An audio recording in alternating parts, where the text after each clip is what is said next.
You haven't changed. I was going to say, I look a little younger there. Exactly the same. Exactly the Stop same. it. I love that I was asking about the cutest Red Sox players, and then I go and marry one of them. Well, there you go. He's right here. He's so adorable. Joining us now. Hi, Ethan. Hi. Hello. Ethan Hawes from Westford, diagnosed with multiple myeloma years ago now. Thriving, doing well, which is great to see. Talk about your initial diagnosis, though. Yeah, doing great, thank you. 9 years ago, 2013, going back to January of 2013, I was studying abroad in Spain. I tripped on a curb while I was running, and I felt this immediate shooting sharp pain in my hip. And during that time, I also signed up to run a marathon, the Madrid Marathon, rock and roll, April 28th, 2013. Wow.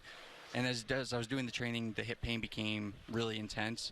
And following that marathon in late April, I came back to the United States.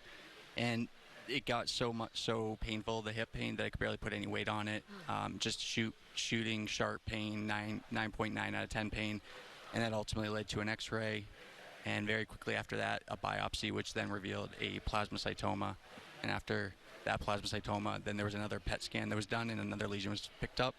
And by July of 2013, I became one of the youngest patients diagnosed with multiple myeloma.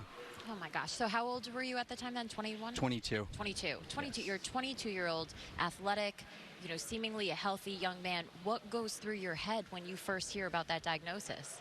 Shock. It was numbing. And then also a sense of loneliness too. Being a 22-year-old, not having other people that I could relate to with that same diagnosis at that age, that was probably one of the toughest parts. But what I felt a lot of comfort in and confidence in is when I met with my oncologists at Dana-Farber's, how quickly there was a plan put into place. They acted with speed, quickness, and very quickly there was a treatment plan put into place for somebody who was such an outlier with this cancer diagnosis. Can you tell us a little bit about your experience at Dana-Farber, going through treatments and all that? A sense of confidence, knowing that I have the best team possible behind me, and I think that was one of the things that allowed me to move forward as best as possible during the diagnosis. Was there was a plan put in place of radiation in that summer 2013, then chemotherapy, hip surgery to stabilize my hip, and then a stem cell transplant, and all that came together very quickly. And that's where I always knew that they had they wanted to make sure that I had the best opportunity to have a positive and successful outcome.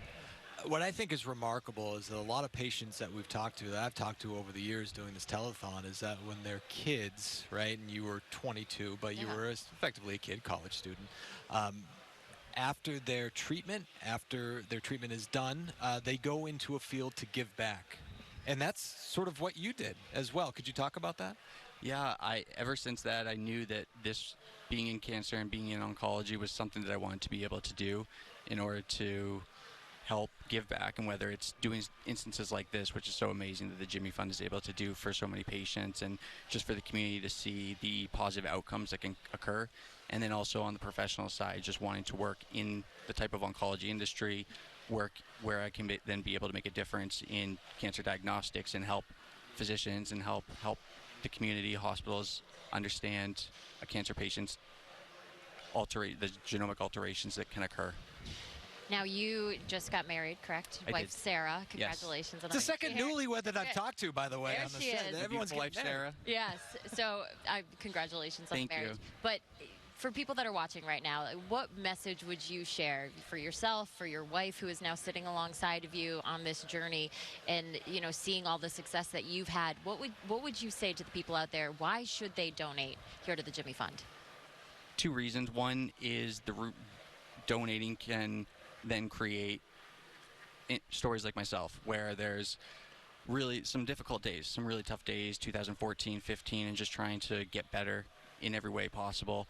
And then ultimately the survival that the money goes into, then the research and the advancement. So now somebody who's such an outlier in the multiple myeloma community has such confidence in knowing the rest of my life, like how positive and how bright of a future I have. And then secondly, it has to do with the experience, and I've always had a positive experience. Just so Sarah, sorry. Sarah was just on. I've had such a great experience at Dana-Farber, being treated everywhere from just checking in with valet to then just to the nurse practitioners there, and then my oncologists, my hematologists there. And that creates an experience. So days like this is something that helps patients have those good days, those better days than they normally would have, especially in the parts where there are days that aren't as good. It helps them get through this. So giving back here today and giving back in your everyday life. And it's great to see you healthy, happy, and now happily married. Yes. Congratulations. Yes. Ethan, thank you so much for joining us. Thanks for all you do. Thank you. Appreciate it. Thank you you. much.